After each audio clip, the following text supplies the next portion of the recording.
Meu nome é Clara Bennett. Eu tinha 19 anos quando minha mãe subiu ao palco do baile beneficente da nossa família, pegou o microfone, apontou diretamente para mim e sorriu como se estivesse prestes a contar a piada mais engraçada da noite. Lance inicial, $1. Quem quer ficar com a decepção da família? As risadas se espalharam pelo salão. Meu pai quase se engasgou com a bebida. Alguém perto do palco levantou a mão e gritou: $2. A plateia riu ainda mais. Eu não chorei. Não saí correndo. Permaneci parada, enquanto centenas de pessoas que conheciam o sobrenome Bennett assistiam à minha humilhação como se fosse uma atração da noite. Então, uma voz tranquila surgiu no fundo do salão. $5 milhões. O ambiente inteiro ficou em silêncio. Minha mãe congelou, ainda segurando o microfone diante da boca. O quê? Perguntou, quase num sussurro. O homem não sorriu. Ele nem sequer olhava para ela. Seus olhos estavam voltados para mim. 5 milhões por uma piada que começou em $1. Meu pai abaixou lentamente o copo. Minha mãe tentou rir, mas nenhum som conseguiu sair. Foi então que o desconhecido colocou a mão dentro do paletó e retirou um envelope. Naquele instante, percebi que aquela oferta não havia sido feita por impulso. Ele tinha chegado preparado, como se soubesse que alguma coisa aconteceria naquela noite. Eu só não imaginava que o conteúdo daquele envelope revelaria o verdadeiro motivo de minha mãe ter me colocado naquele palco, nem que os 5 milhões seriam, na verdade, a parte menos importante do que ele estava prestes a me oferecer. Até aquela noite, eu acreditava que a humilhação acontecia aos poucos. Uma crítica durante o café da manhã, um olhar atravessado do outro lado da mesa, uma correção dita em voz baixa o suficiente para que ninguém pudesse acusar a pessoa de ser cruel. Minha mãe se chamava Emily Bennett e havia aperfeiçoado esse tipo de controle muito antes de eu conseguir entender o que estava acontecendo. Ela presidia a Fundação de Artes Bennett, aparecia em revistas de sociedade, sabia exatamente quais doadores não gostavam de se sentar próximos uns dos outros e conseguia transformar uma conversa casual em uma doação de centenas de milhares de dólares. Para o mundo, ela era disciplinada, elegante e intimidadora. Dentro de casa, porém, essas mesmas características pareciam completamente diferentes. Meu pai, Robert, aprenderá a se calar e recuar sempre que minha mãe decidia que nossa família precisava estar perfeitamente alinhada. E estar alinhado, para ela, significava vestir aquilo que escolhia quando havia fotógrafos por perto. Comparecer aos jantares mesmo quando eu tinha provas importantes. Sorrir quando alguém dizia que eu era sortuda porque meu futuro já estava praticamente decidido. Enquanto eu estava diante daquele palco, 3 lembranças surgiram de repente. A primeira aconteceu quando eu tinha 16 anos. Minha mãe olhou para uma carta informando que eu não havia conseguido uma bolsa de estudos e disse: "Talvez essa decepção finalmente ensine você a se concentrar." Depois me lembrei de uma tarde em que ela ajustava um vestido que eu odiava antes de um almoço com doadores. Enquanto mexia na roupa, sussurrou: "Hoje, tente não tornar as coisas ainda mais difíceis." E então veio a lembrança do carro. Eu tinha acabado de contar que queria estudar arte comunitária em vez de seguir o caminho que ela havia planejado para mim na área de relações públicas. Nós duas aparecíamos refletidas no vidro da janela quando ela respondeu, sem alterar a expressão: "Você parece determinada a se tornar menos útil a cada ano." Ali, com as risadas ainda ecoando ao meu redor, finalmente compreendi o que todas aquelas situações tinham me ensinado. Na minha família, meu valor dependia daquilo que eu conseguia oferecer. Aquele baile deveria servir para consertar algo que Emily acreditava que eu havia destruído. 3 meses antes, ela tinha anunciado que eu passaria o ano seguinte trabalhando no departamento de comunicação da fundação. Ela não perguntou se eu queria. Simplesmente comunicou sua decisão durante um jantar, na frente de 2 membros do conselho. Por isso, qualquer recusa faria parecer que eu era ingrata. Mesmo assim, eu disse não. Expliquei que havia me candidatado a um programa independente de artes e queria criar oficinas para pessoas que não tinham condições de pagar por treinamento particular. Eu queria oferecer acesso a estúdios, equipamentos e mentores para quem normalmente não teria nenhuma dessas oportunidades. Minha mãe apenas sorriu. Que bonitinho. 2 dias depois, uma fotografia daquele jantar apareceu em um blog de sociedade, acompanhada de uma matéria sugerindo que havia tensão dentro de uma das famílias filantrópicas mais conhecidas de Seattle. Para Emily, aquilo não era simplesmente uma divergência entre mãe e filha. Era um problema de imagem. Ela me disse que o baile serviria para mudar a história que as pessoas estavam contando sobre nossa família. Segundo ela, aquela noite colocaria tudo novamente nos trilhos. Eu deveria ter percebido o que aquilo significava. Quando minha mãe me chamou para subir ao palco, meu estômago se apertou. Naquele momento, eu ainda não sabia que ela não tinha me colocado ali apenas para proteger a reputação da família. Ela tinha preparado algo muito maior.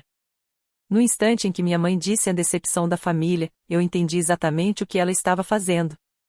Ela pretendia me expor diante de todos, transformar a crueldade em uma brincadeira, passar o braço pelo meu ombro e depois usar minha reação como prova de que os Bennett sabiam rir de si mesmos. Esperava que eu sorrisse, porque se eu recusasse a brincadeira, pareceria que eu estava confirmando tudo o que ela havia dito. Era justamente por isso que ela tinha coragem de fazer aquilo em público. Metade dos convidados dependia da fundação para conseguir bolsas, contatos, prestígio ou convites para eventos importantes. A outra metade já havia aprendido que era muito mais fácil rir das piadas de Emily do que questioná-la. Mas o homem no fundo do salão não estava rindo. Eu o reconhecia, embora ainda não soubesse seu nome. 6 semanas antes, eu o tinha visto em uma recepção no museu.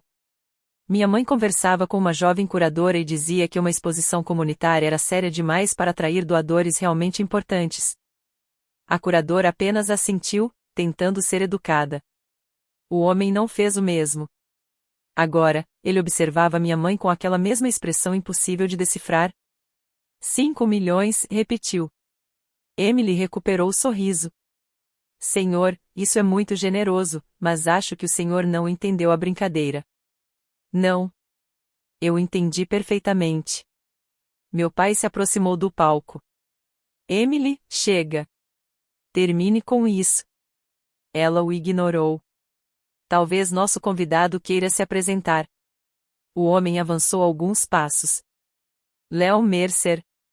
O nome provocou mudanças imediatas na expressão de várias pessoas. Emily claramente sabia quem ele era. Eu, não.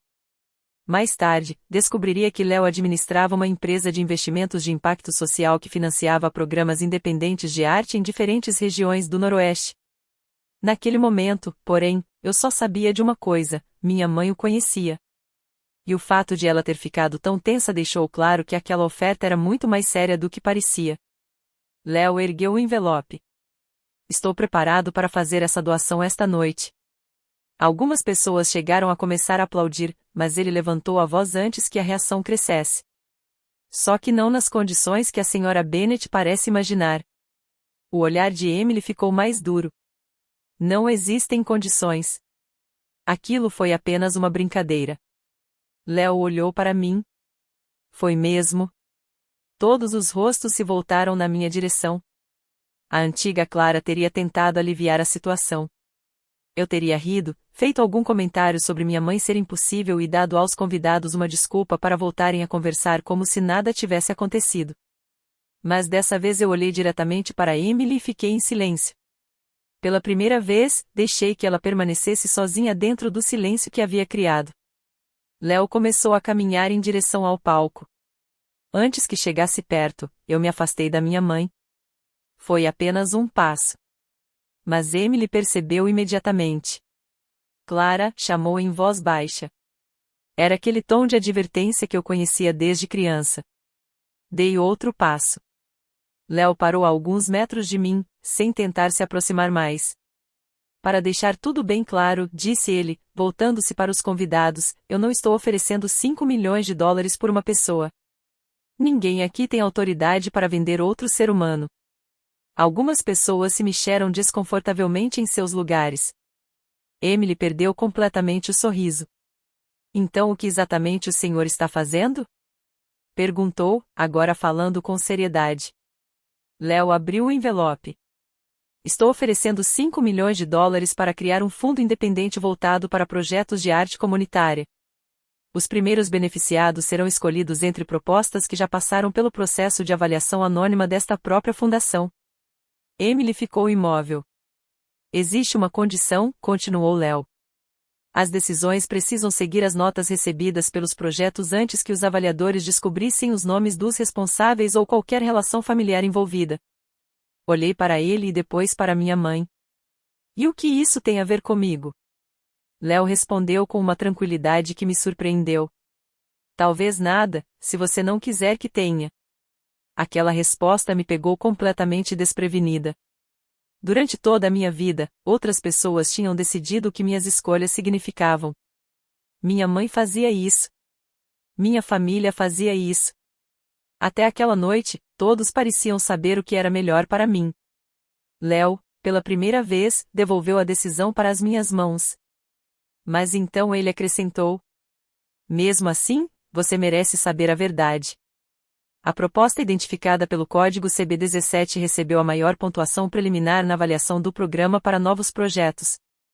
Meu coração pareceu falhar por um instante. CB17. Era o número da candidatura do Open Door Studios, o projeto que eu havia criado. Minha ideia era simples: transformar espaços comerciais de estúdio que estavam vazios em oficinas noturnas, conduzidas por artistas que realmente trabalhavam na área. Os participantes teriam acesso a equipamentos compartilhados, sem precisar gastar uma fortuna comprando ferramentas antes mesmo de descobrir se aquela modalidade artística era realmente para eles. Eu mesma montei o orçamento.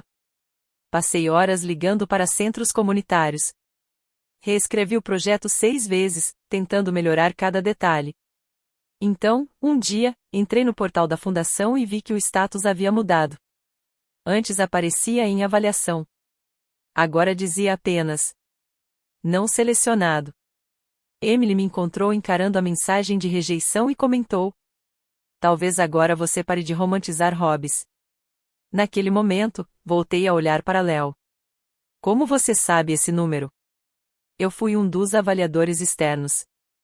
Um murmúrio percorreu o salão. Emily imediatamente se colocou entre nós. Informações confidenciais de uma avaliação não deveriam ser discutidas em um salão de festas. Léo não se intimidou. Concordo.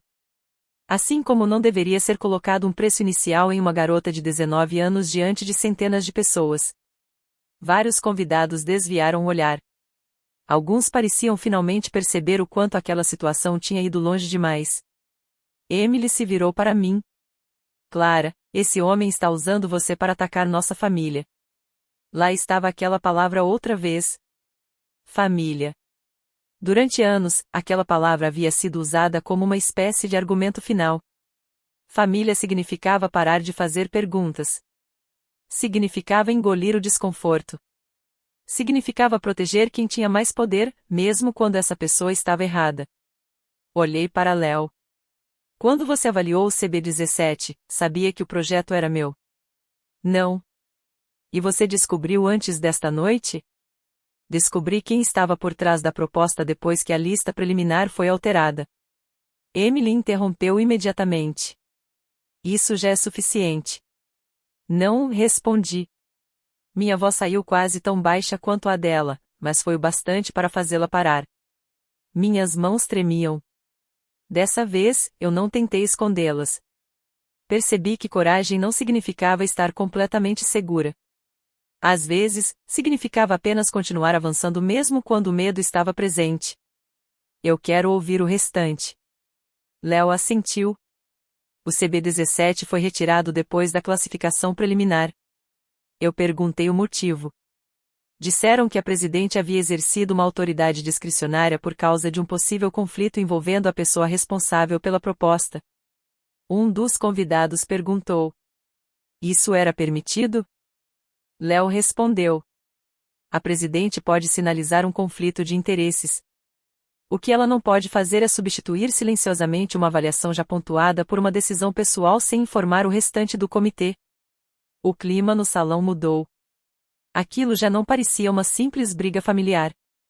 Vários membros do conselho estavam presentes e entendiam perfeitamente a diferença entre uma questão de governança e um drama entre parentes. Emily percebeu isso também. Você está pegando informações incompletas e insinuando que houve irregularidade.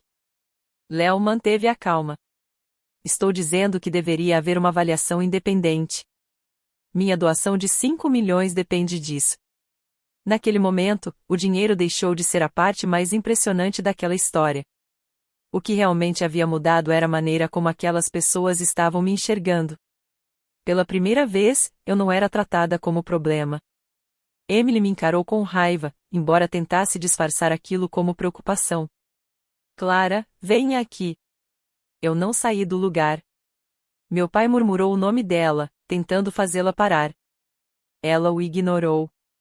Você não faz ideia do que está permitindo que esse desconhecido faça com você. Foi então que compreendi algo importante. Léo não estava simplesmente me salvando. O dinheiro dele estava retirando a desculpa que minha família usará durante anos, a ideia de que enfrentar Emily custava caro demais. Eu odiava admitir aquela verdade. Mas também sabia que precisava aproveitar aquela oportunidade. Quando alguém de fora valoriza sua voz mais do que aqueles que dizem conhecê-la melhor, talvez seja a hora de perguntar o que essas pessoas tão próximas realmente estão tirando de você. Foi isso que pensei antes de dizer. Afinal, eu devo agradecer ao desconhecido por acreditar em mim ou finalmente começar a perguntar o que minha própria família tem escondido de mim? Ninguém respondeu. Desci do palco sem sequer olhar na direção de Léo. Eu precisava que todos entendessem uma coisa: aquela decisão era minha. Quando meus sapatos tocaram o chão, senti algo estranho. O piso parecia firme demais sob meus pés. Eu esperava sentir alívio. Talvez até uma espécie de vitória. Mas não senti nenhuma dessas coisas. Eu estava apavorada. Meu coração batia tão forte que parecia querer sair do peito, enquanto Emily permanecia no palco, ainda segurando o microfone. A diferença de altura entre nós sempre pareceu combinar com ela. Lá em cima, ela parecia ter controle de tudo. Então ela falou novamente, dessa vez forçando a voz a soar gentil. Clara, você está emocionada. Podemos conversar sobre isso em particular. E foi aí que eu reconheci a próxima armadilha. Ela queria tirar aquela conversa de diante das testemunhas. Tudo que minha mãe fazia em público era tratado como humor. Mas qualquer objeção que eu apresentasse diante de outras pessoas era imediatamente classificada como emoção. Não respondi. Minha voz falhou, e Emily percebeu na mesma hora. Por um segundo terrível, vi no olhar dela que ainda acreditava ter controle sobre mim. Então tentei novamente. Não. Minha voz está tremendo porque eu nunca fiz isso antes. Mas continuo dizendo não. Alguém perto do palco soltou o ar lentamente. Eu respirei fundo e continuei. Eu não sou um item de leilão.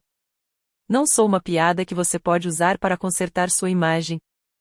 E não vou para os bastidores para que amanhã você diga a todos que eu entendi tudo errado. O maxilar de Emily ficou tenso.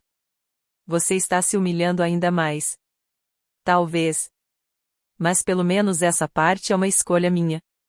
Foi a primeira frase daquela noite que senti como verdadeiramente minha. Minha mãe caminhou até a beirada do palco. Você tem ideia de tudo o que eu já paguei por você? Sua escola, seu apartamento, suas viagens. Todas as oportunidades que teve vieram através desta família. Meu estômago se contraiu. O dinheiro sempre esteve escondido por trás dos argumentos mais suaves dela. Eu sabia que tinha recebido ajuda e era grata por isso. Mas finalmente disse o que nunca tinha conseguido dizer antes. Eu achava que ser grata significava nunca poder discordar de você.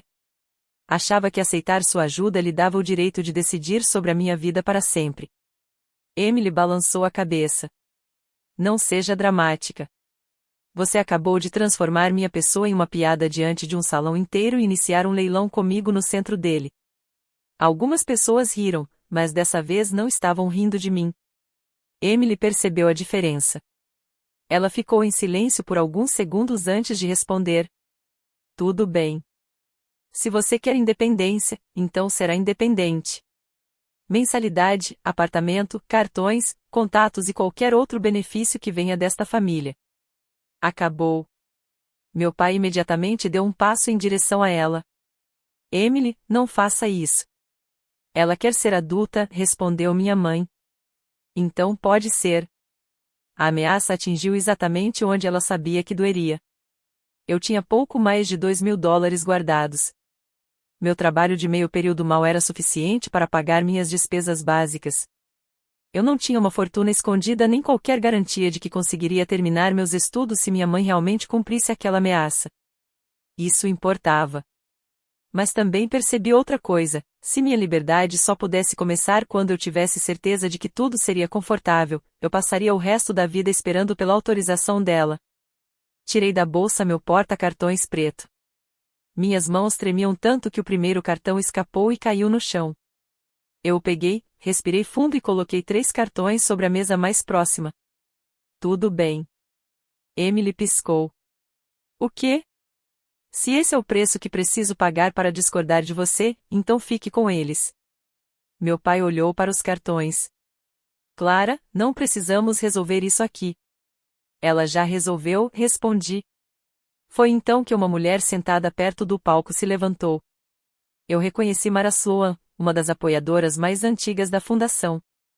O nome dela estava inclusive associado a uma das salas de exposição da organização. Emily imediatamente reagiu. Mara, por favor, sente-se. Isso é um assunto de família. Mara manteve-se de pé. Deixou de ser apenas um assunto de família quando o Sr. Mercer levantou questões sobre o processo de avaliação. E também se tornou uma questão para os doadores quando você ameaçou financeiramente uma candidata durante uma discussão sobre a administração da fundação. O rosto de Emily perdeu parte da cor. Mara então olhou para outra mesa. David, você ainda preside o conselho de governança? Um homem de cabelos grisalhos assentiu. De repente, o baile parecia uma reunião do conselho que ninguém havia planejado. Mara continuou. Então quero que o projeto CB17 seja reavaliado antes que eu libere a segunda metade da minha contribuição anual. Ali estava a primeira consequência real daquela noite. Não era mais constrangimento. Era dinheiro. Outro doador levantou a mão. Minha contribuição de contrapartida também ficará suspensa até que isso seja esclarecido. O controle de minha mãe começou a rachar diante de todos. 10 minutos antes, aquelas pessoas riam porque Emily havia dado permissão para isso. Agora, 2 delas estavam recusando abertamente seguir sua orientação. Léo continuava afastado, observando em silêncio. Eu gostei disso. Aquela situação precisava se tornar a minha confrontação, não um espetáculo protagonizado por ele. Emily voltou os olhos para mim. Está satisfeita? Não. As sobrancelhas dela se ergueram. Então o que você quer? Não quero que ninguém puna você simplesmente porque estou com raiva. Quero que as pessoas olhem para o que você fez e decidam por conta própria o que aquilo significa. Emily sorriu, como se tivesse encontrado uma brecha. Está vendo? Até Clara percebe que tudo isso foi longe demais. Eu não disse isso. Eu disse que não preciso que ninguém invente uma vingança por mim. A verdade já é suficiente. Meu pai se abaixou, pegou os cartões que eu havia colocado sobre a mesa e os guardou. Eu vou ficar com isso, disse ele. Não ela. Emily se virou para ele, furiosa. Robert, chega. Foi a primeira vez que ouvi meu pai dizer aquela palavra para ela em público. Chega. Então o diretor executivo da fundação se aproximou de David e sussurrou alguma coisa em seu ouvido. David consultou o celular. Depois levantou os olhos na direção de Léo. Sr. Mercer, você tem documentação sobre a alteração da lista de finalistas? Léo ergueu o envelope que ainda segurava. É exatamente isso que está aqui. Minha mãe ficou olhando para o envelope. E, pela primeira vez naquela noite, percebi que talvez o verdadeiro perigo para ela não fosse a minha rebeldia. Era aquilo que Léo tinha trazido consigo. Pela primeira vez naquela noite, enxerguei medo de verdade no rosto de minha mãe. Léo entregou o envelope diretamente a David, e não a mim. Aquilo fazia diferença, porque Emily já estava se preparando para dizer que eu e Léo havíamos combinado tudo antes. Mas isso era impossível. Nós sequer tínhamos conversado antes daquela noite. David abriu o envelope ao lado do diretor executivo da fundação, enquanto o salão inteiro aguardava em silêncio. Emily tentou retomar o controle do evento. Senhoras e senhores, peço desculpas pela interrupção. Está claro que a pequena brincadeira desta noite acabou tomando uma proporção muito maior do que esperávamos. Talvez pudéssemos fazer uma pausa de 10 minutos enquanto a equipe da fundação... Não, interrompeu David, sem elevar a voz. Não acho que devamos continuar arrecadando dinheiro enquanto existirem dúvidas sobre o nosso processo de concessão de bolsas. A frase atingiu Emily com mais força do que qualquer insulto. Durante 12 anos, ela havia convencido todos de que mantinha cada detalhe da fundação sob controle. Agora, o próprio responsável pela governança estava interrompendo o evento porque a conduta dela havia sido colocada em dúvida. David voltou a examinar os documentos. Aqui parecem estar as avaliações originais dos revisores, uma lista de finalistas modificada e um e-mail solicitando a retirada do projeto CB17 depois que ele recebeu a maior pontuação do painel. Emily cruzou os braços. Um conflito foi identificado. David levantou os olhos. Onde está o registro desse conflito? Era uma questão familiar. Isso não é uma categoria de governança. A voz de Emily ficou mais firme. Eu estava protegendo a fundação da aparência de que alguém da minha família havia sido beneficiado por um programa que eu presido. Por alguns segundos, a explicação pareceu plausível. Esse era o talento dela. Emily conseguia esconder uma motivação pessoal dentro de palavras que soavam responsáveis e profissionais. Léo então falou. Se essa realmente fosse a preocupação, o procedimento correto seria declarar o conflito e se retirar da decisão. A elegibilidade deveria ter sido analisada pelo comitê independente. David assentiu. Exatamente. Emily voltou o olhar para mim. Você percebe o que fez? Se seu projeto tivesse sido aprovado, as pessoas diriam que você foi beneficiada pelo seu sobrenome. Eu estava protegendo você. Era tão familiar que, por um instante, quase duvidei de mim mesma. Ela havia escolhido minhas roupas dizendo que queria me proteger das críticas. Escolhido minhas escolas alegando estar pensando no meu futuro. Decidido como eu deveria responder em público para preservar nossa família. Rejeitado meu projeto dizendo que estava evitando acusações contra mim. E agora havia me humilhado diante de centenas de pessoas em nome da reputação dos Bennett. Todas aquelas prisões tinham recebido o mesmo nome. Proteção. Se você estava realmente me protegendo, falei, por que nunca me contou? Emily abriu a boca, mas eu continuei. Por que me deixou acreditar que os avaliadores simplesmente acharam meu trabalho insuficiente? Por que disse que aquela rejeição provava que eu estava perdendo meu tempo? Os olhos dela correram rapidamente pela multidão. Foi o suficiente. Clara, nem tudo precisa se transformar em um julgamento emocional diante de todo mundo. Você me colocou diante de todo mundo. Minha voz estava mais firme agora. Então responda uma coisa publicamente. Se eu sou realmente uma decepção para você, por que teve tanto medo de deixar pessoas que não me conheciam avaliarem meu projeto sem saber que eu era sua filha? Emily não respondeu. Ela se recompôs e voltou-se para os doadores. Já que estamos falando sobre transparência, talvez todos também precisem saber que Clara passou a vida inteira se beneficiando do prestígio desta fundação. Escolas particulares, artistas, contatos, oportunidades. Essa história de que ela construiu tudo sozinha é absurda. As palavras doeram porque havia uma parte verdadeira nelas. Eu realmente tinha tido oportunidades que outras pessoas não tiveram. Fingir o contrário seria desonesto. Então respondi. Você tem razão. Emily pareceu surpresa. Eu tive vantagens por causa da minha família. Não vou fingir que não. Mas também fiz o trabalho.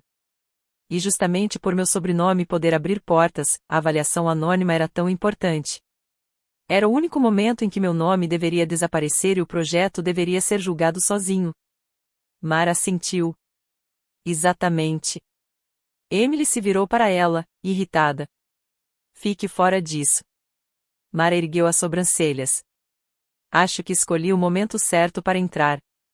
E, se nada mudar na governança, pretendo ficar de fora do próximo baile beneficente.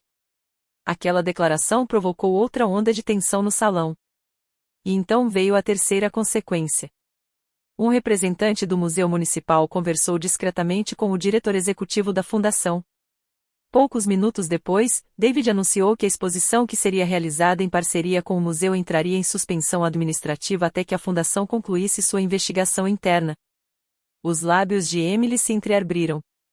Aquela parceria era a grande aposta do planejamento dela para o ano seguinte. Em vários pontos do salão, os celulares começaram a vibrar. A notícia do confronto já estava se espalhando. Eu me senti mal, aquilo havia tomado uma proporção muito maior do que eu queria. Mas, quando olhei para Emily, percebi uma coisa importante: ela não parecia devastada por ter me ferido. O que realmente a assustava era ver outras instituições reagindo ao que havia acontecido. Essa diferença colocou algo no lugar dentro de mim. Meu pai se aproximou. Clara, preciso contar uma coisa. Agora não. Tem que ser agora. Respirei fundo. Eu sabia que havia algum problema com sua candidatura. Emily virou-se bruscamente. Robert. Ele a ignorou. Eu não conhecia os detalhes. Sua mãe disse que existia um conflito e que seria melhor eu não me envolver. Olhei para ele. E você não se envolveu? Ele baixou os olhos. Não. Aquilo doeu de uma maneira diferente. Emily havia atacado meu trabalho diretamente. Meu pai não tinha feito isso. Ele simplesmente decidiu que era mais fácil não saber. Você chegou a perguntar o que tinha acontecido? Não. Ele começou a explicar, mas levantei a mão. Por favor, não tente fazer com que eu console você só porque finalmente admitiu que me decepcionou. Ele parou. Depois assentiu. Você tem razão. Pela primeira vez, ninguém estava tentando salvar um dos meus pais das consequências de ter me decepcionado. David então se aproximou de Emily. De acordo com o estatuto da fundação, estou solicitando que você se afaste temporariamente das funções de presidente enquanto o Conselho de Governança analisa o processo de avaliação das candidaturas. O salão inteiro pareceu prender a respiração. Emily o encarou. No meu próprio baile? David manteve a postura firme. No baile da fundação. Aquela correção pareceu atingir Emily de uma maneira que nenhum confronto anterior havia conseguido. Durante anos, ela havia tratado Emily Bennett e a fundação como se fossem praticamente a mesma coisa. Sua reputação era a reputação da instituição. Sua opinião parecia ser a política. Seu julgamento pessoal era apresentado como se fosse a missão da organização. Agora, David havia separado as duas coisas com poucas palavras. Emily olhou para os convidados, como se esperasse que alguém aparecesse para defendê-la. Ninguém se mexeu. Naquele momento, fiquei pensando, aquilo era traição porque as pessoas finalmente tinham parado de protegê-la? Ou era simplesmente responsabilidade, depois de anos confundindo lealdade com silêncio? Pela primeira vez, percebi que não precisava mais me importar com qual resposta Emily escolheria. O baile não terminou com aplausos. Terminou em pequenos grupos espalhados pelo salão. Os membros do conselho desapareceram em uma sala reservada. Doadores conversavam com funcionários da fundação. A música foi diminuída. Alguns convidados foram embora tentando fingir que não estavam olhando para minha mãe. Outros permaneceram. Afinal, muita gente diz detestar dramas públicos, mas detesta ainda mais perder o final de um. Fiquei perto do guarda-volume segurando um copo de água que eu havia esquecido completamente de beber. Foi então que Léo se aproximou, mas parou a alguns metros de distância. Posso finalmente explicar os 5 milhões? Perguntou. Quase ri. De alguma forma, aquele valor tinha deixado de ser a parte mais importante de tudo. Pode. Léo explicou. Eu já pretendia propor um fundo de 5 milhões de dólares, desde que os projetos piloto apresentassem resultados fortes o suficiente. A sua proposta foi uma das razões pelas quais acredito que esse modelo pode funcionar. Mas o dinheiro nunca foi destinado a você pessoalmente. Ótimo. Ele deu um pequeno sorriso. Essa não costuma ser a reação que recebo quando digo a alguém que 5 milhões de dólares não são dela. Pensei por um instante. Acho que esta noite mudou meus padrões. Ele explicou que o fundo seria administrado de forma independente e distribuído entre vários projetos. Se o CB17 voltasse para avaliação e fosse aprovado em um processo realmente imparcial, eu poderia receber uma bolsa como qualquer outra candidata. Eu também poderia recusá-la. Então por que você anunciou 5 milhões durante o leilão? Perguntei. Léo respondeu sem hesitar. Porque sua mãe transformou seu valor em um número. Eu queria que o salão ouvisse um número grande o suficiente para fazê-los parar de rir. Olhei para ele. E se ninguém tivesse parado? Ele deu de ombros. Eu teria ficado parecendo um idiota. Você assumiu esse risco por alguém que nem conhecia. Eu conhecia sua proposta. Não conhecia você. Meus ombros relaxaram um pouco. Léo continuou. O CB17 entrevistou 12 artistas profissionais e 19 possíveis participantes. Você também incluiu um indicador para medir quando o projeto não funcionasse. Fiquei surpresa. Você reparou nisso? Claro. A maioria das candidaturas tenta fingir que o fracasso não existe. A sua não. Você já tinha pensado em como descobrir se a ideia realmente estava funcionando? Naquela noite, depois de tudo que minha família havia tentado transformar em vergonha, alguém finalmente estava olhando para o meu trabalho como trabalho. E isso significava mais para mim do que qualquer quantia escrita em um cheque. Exatamente. No seu projeto, você dizia que o programa piloto deveria ser encerrado caso a participação permanecesse abaixo de determinado nível. A ideia era simples: uma instituição beneficente não deveria manter um projeto ruim apenas para fingir que ele estava funcionando. Fiquei olhando para ele. Ninguém da minha família tinha se interessado o suficiente pelo meu projeto para conhecer aquele detalhe. Eu me lembro disso, disse Léo. E então a proposta que havia ficado em primeiro lugar simplesmente desapareceu. Então você veio naquela noite esperando confrontar minha mãe? Na verdade, eu esperava ter uma conversa privada com o conselho de governança. Depois sua mãe começou aquele leilão. Ele soltou um pequeno suspiro. Eu estava tentando ser diplomático. Acho que aquela noite acabou com minha paciência para isso. Léo não estava prometendo me salvar nem transformando tudo aquilo em algum destino grandioso. Ele apenas havia aberto uma porta e deixado que eu decidisse se queria atravessá-la. Meu pai apareceu trazendo meus cartões. Eu não cancelei nenhum deles, explicou. Emily mandou o escritório da família bloqueá-los. Eu pedi que não fizessem isso. Olhei para ele. Eu disse que abriria mão deles. Eu ouvi. Decida amanhã. Hoje eu não quero transformar dinheiro em mais uma discussão. Aquilo não era exatamente um pedido de desculpas, mas foi a primeira vez que me lembrei de meu pai se recusando a usar dinheiro como instrumento de pressão. Obrigada. Ele passou a mão pelo rosto. Eu deveria ter perguntado sobre sua candidatura. Sim. Ele assentiu. Eu deveria ter perguntado sobre muitas outras coisas também. Sim. Atrás dele, Emily saiu do salão. Não havia microfone. Nenhuma equipe ao redor. Nenhum doador esperando suas instruções. Era apenas minha mãe, carregando a própria bolsa. Ela parou quando nos viu. Clara? Meu corpo ficou tenso automaticamente. Léo deu alguns passos para trás, deixando espaço para nós duas. Podemos conversar? Perguntou Emily. Quase respondi que não. Aqui. Ela olhou rapidamente para Léo e depois voltou os olhos para mim. Você teve uma plateia quando decidiu começar tudo isso. O rosto dela endureceu. Eu fiz uma brincadeira terrível. Você fez uma brincadeira calculada. Você realmente acredita que eu planejei tudo isso? Não. Eu acredito que você planejou fazer com que eu risse, para que ninguém questionasse você.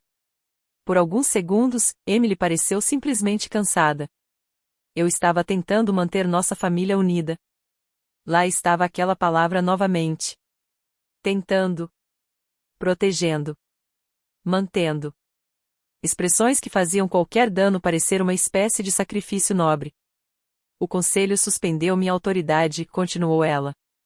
Mara bloqueou a contribuição dela. A parceria com o museu está suspensa. Você entende quanto isso pode nos custar? Olhei para ela. Você entende quanto aquela brincadeira deveria me custar? Emily desviou o olhar.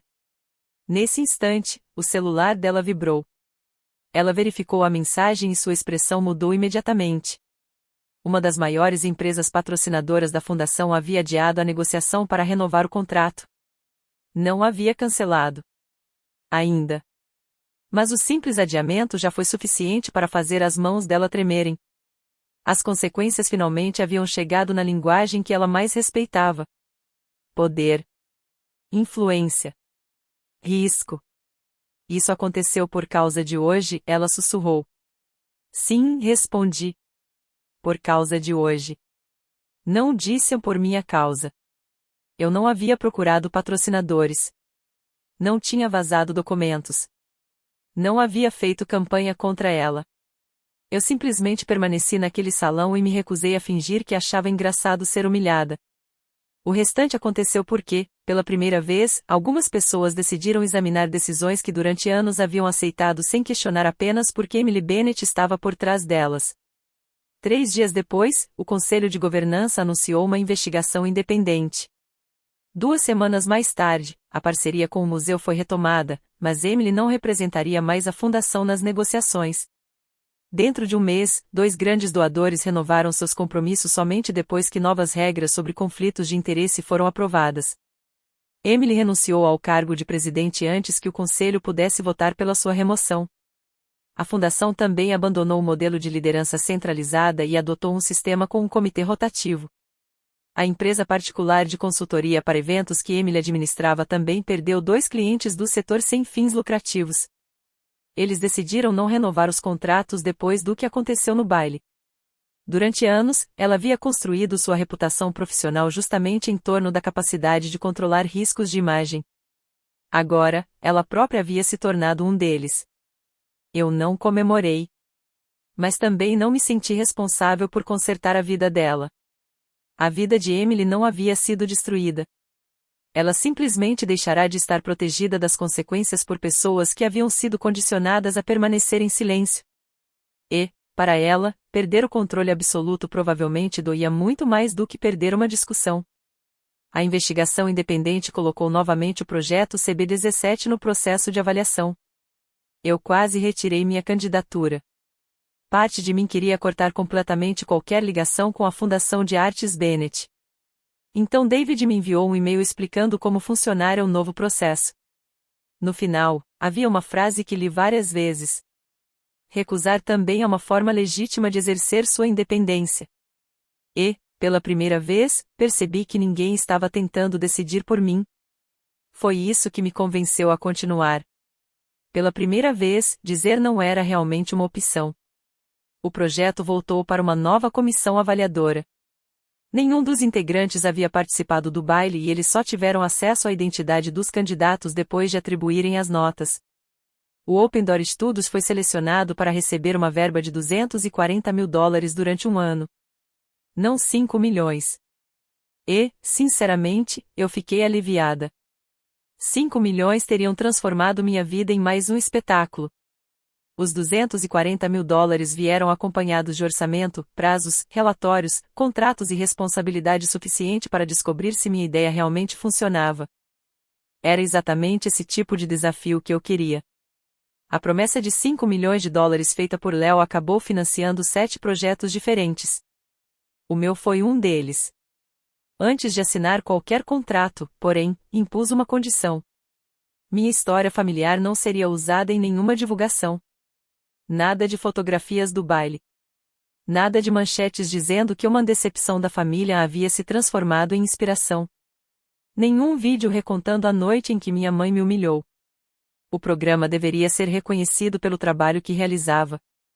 6 meses depois, eu estava dentro de um antigo galpão que antes funcionava como depósito de móveis, ajudando a organizar mesas dobráveis para nosso primeiro fim de semana de oficinas. O lugar estava longe de ser sofisticado. Uma das paredes ainda tinha marcas desbotadas das antigas etiquetas de estoque. Metade dos armários não combinava entre si. E a pia industrial fazia um barulho estranho sempre que alguém abria água quente. Eu adorava aquele lugar. Passei anos em salas impecáveis onde esperavam que eu não deixasse absolutamente nenhuma marca. Agora, eu era responsável por um espaço criado justamente para que as pessoas pudessem experimentar, criar, errar e colocar as mãos na massa. Meu pai apareceu na inauguração carregando café e alguns doces que ninguém havia pedido. Nossa relação ainda estava sendo reconstruída, agora que minha mãe não estava mais no meio de cada conversa tentando controlar o que um dizia ao outro. Depois de se afastar de Emily, ele havia alugado um pequeno apartamento no centro. Eu nunca perguntei se os dois continuariam casados. Aquela decisão pertencia a eles. Eu havia levado tempo demais para entender a diferença entre se importar com alguém e tentar administrar a vida dessa pessoa. Precisa de alguma coisa? Ele perguntou. Provavelmente umas 20 coisas. Ele sorriu. Escolha uma. Extensões elétricas. Ele assentiu. Finalmente, um problema de família que eu sei resolver. Eu ri. Antes de ir embora, ele parou por um instante. Sua mãe perguntou se poderia vir hoje. Meu estômago apertou. O que você respondeu? Que ela precisava perguntar a você. E ela perguntou. Não. Aquilo era importante. Desde que havia renunciado ao cargo, Emily tinha me enviado 3 mensagens. A primeira dizia que esperava que eu estivesse satisfeita. Eu não respondi. A segunda dizia que sentia muito pelo que havia acontecido e que lamentava que tudo tivesse se tornado tão público. Também não respondi. A terceira dizia que sentia minha falta, que havia cometido erros e que as pessoas que antes a admiravam agora a tratavam de maneira diferente. No final, ela escreveu: Espero que um dia você entenda o quanto eu sacrifiquei por você. Li aquela mensagem 2 vezes. Então compreendi que, mesmo depois de tudo, ela ainda confundia sacrifício com o direito de posse. Guardei o celular. Perdoar alguém não significava necessariamente reabrir uma porta antes que essa pessoa aprendesse a bater. 1 hora depois, Léo chegou carregando exatamente o que eu havia pedido. Nada além disso. Eu tinha deixado uma regra bem clara: nenhum doador apareceria no dia da inauguração com cheques simbólicos, fotógrafos, placas comemorativas ou discursos preparados. Léo simplesmente assinou a lista de presença e perguntou: Posso ajudar a mover algumas cadeiras? Sorri. Era exatamente assim que eu queria que aquele lugar funcionasse. Sem espetáculo. Sem sobrenomes. Sem alguém tentando transformar a história de outra pessoa em propaganda. Apenas pessoas entrando, trabalhando e descobrindo o que eram capazes de criar. Você é um doador de $5 milhões, brinquei. Isso aparentemente ainda não te dá autorização para montar uma mesa dobrável. Correto. Nossa amizade foi acontecendo aos poucos, principalmente por causa das discussões intermináveis sobre orçamento. Nenhum de nós transformou o que aconteceu naquele baile em algum tipo de destino inevitável. E eu gostava disso.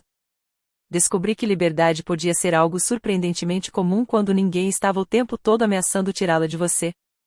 Naquela noite, depois que a primeira oficina terminou, encontrei uma mensagem de Emily. Uma única frase. Eles tiraram meu nome da comissão do baile anual. Meses antes, talvez eu tivesse tentado tranquilizá-la. Mas pensei no palco onde ela havia colocado um preço inicial de $1 sobre mim. Minha mãe acreditava que a pior coisa que poderia me chamar era de decepção. Ela nunca percebeu que, no instante em que parei de tratar a aprovação dela como moeda de troca, aquela suposta decepção poderia se transformar em liberdade. Comecei a escrever uma resposta, apaguei. Tentei novamente e apaguei outra vez. Por fim, escrevi: Sinto muito que isso esteja doendo. Espero que você use esse tempo para descobrir quem quer ser quando ninguém mais precisa obedecer a você. Enviei. Não foi uma mensagem cruel. Também não foi uma tentativa de confortá-la. Era apenas verdadeira. Ao meu redor, copos manchados de tinta estavam empilhados perto da pia. Alguém havia esquecido um caderno de desenhos sobre uma mesa. No dia seguinte, eu teria que cobrar uma nota fiscal, substituir uma luminária quebrada e explicar por que o cronograma das aulas de cerâmica havia mudado novamente. Era aquela vida que eu tinha escolhido.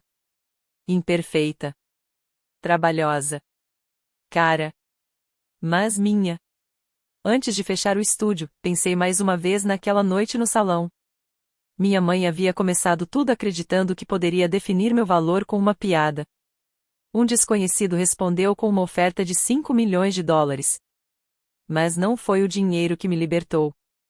O momento decisivo aconteceu antes da bolsa, antes de alguns doadores se afastarem, antes de o conselho suspender Emily e antes de os clientes abandonarem os serviços dela. A verdadeira mudança aconteceu quando minhas mãos tremiam e, mesmo assim, eu dei aquele passo para fora do palco. Foi ali que escolhi a mim mesma. Emily perdeu o cargo que durante anos usou para influenciar as escolhas de outras pessoas. Perdeu relações profissionais construídas sobre a ideia de que seu julgamento jamais seria questionado. E, talvez mais doloroso do que tudo, perdeu o acesso imediato à minha vida. Não porque eu quisesse destruí-la, mas porque ela finalmente precisou entender algumas coisas que eu deveria ter aprendido muito antes. Amor não elimina limites, laços familiares não anulam responsabilidade e oferecer oportunidades a alguém não significa comprar o direito de controlar o futuro dessa pessoa. Apaguei as luzes do estúdio e saí para a rua. Não havia aplausos. Nenhuma música dramática. Nenhum estranho esperando para me conduzir a uma vida perfeita. Havia apenas minhas chaves na mão e o trabalho do dia seguinte me esperando. E, para mim, aquilo era suficiente. Às vezes, a resposta mais poderosa para alguém que tentou controlar sua vida não é destruir essa pessoa. É construir uma vida tão sua que o controle dela deixe de ter importância. Porque, se alguém só começa a respeitar seus limites depois de perder o poder de ultrapassá-los, isso é realmente mudança? Ou é apenas a primeira consequência que essa pessoa finalmente não conseguiu evitar?